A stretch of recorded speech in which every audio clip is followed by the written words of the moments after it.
آپ نے جو سب سے بڑی دلیل لے کے آیا نا وہ تو وہ آپ کے وہ مستری محمد علی مرزا صاحب کی بیوقوفی اور حماقت سمجھے کہ اس نے آیا کہ ایک قسمت کو پڑھی ہے، الحمدللہ اس نے پوری آیت نہیں پڑھی ہے. استاد ہے میرے.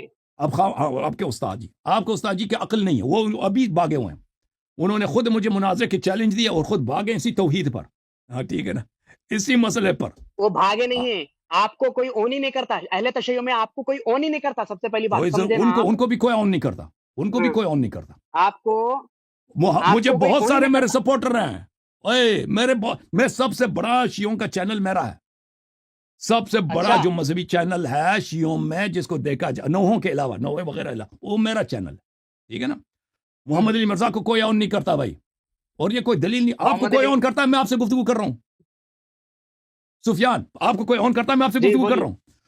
نہیں میں تو ایک آپ کے عام مستری معصوم صاحب اسی لیے مجھ سے مناظرت چیلنج کر کے بھاگ گئے ہیں کیونکہ ان کو پتہ ہے ان کے پاس دلیل کوئی نہیں ہے. بھگوان جس بھگوان کی آپ اتباع کر رہے ہو یا نا، علی مدد، خاموش یا خاموش علی مدد. خاموش ہو جاؤ. میری نعوذ باری ہے، باللہ. میری بات نہ کاٹو پلیز، میری بات نہ کاٹو. تو جس بھگوان کی تم اتباع کرتے ہو، اس موہوم آسمانی ماسٹر ڈیمن کی، وہ آپ ایک مضحکہ چیز ہے.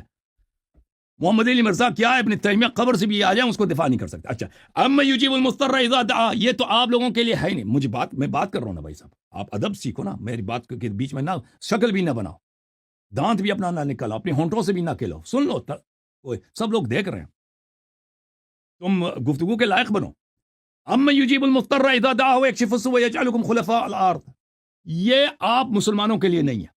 یہ کس کے لیے؟ صرف اہل بیت طاہرین علیہ السلام کے لیے. یہ ان کے لیے ہے، ان کے لیے جن کو اللہ تعالیٰ مظلومیت سے نکال کر پوری زمین و آسمان کا خلیفہ وہ بادشاہ بنائے گا. اور وہ کب ہوگا؟ جب امام عصر علیہ السلام تشریف لائیں گے. ٹھیک ہے نا. یا مسلمانوں کے لیے یہ ایک اور مفہوم کو بتا رہا ہے. یہ آیا یہ بتا ہی نہیں رہا کہ آپ غیر اللہ سے مدد نہیں لے سکتے.